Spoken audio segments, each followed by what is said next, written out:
İngilizce daraş kanabara tabi lo buraya kahva. Kabrat.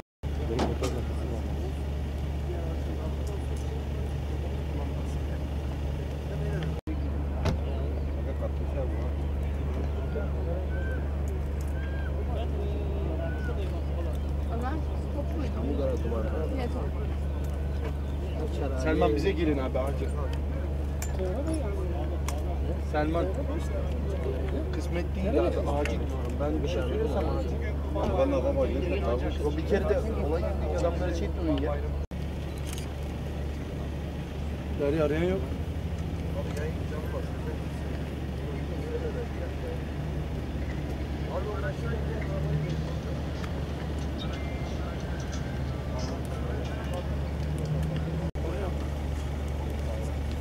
Hadi ya. Hı? Kartlarını yapalım.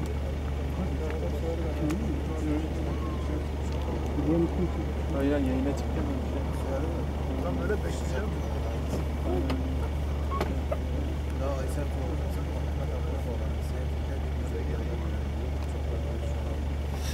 gördün mü?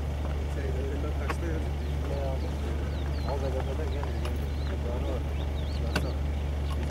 Durduracaklar. Biz işte kalma var. İleride de.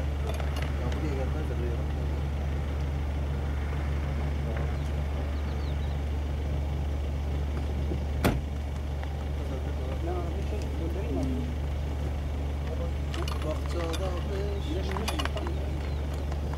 Daha bak yeni söylemiş. Bayramlar. Yeni söyledim abi. Tam söyledi ya.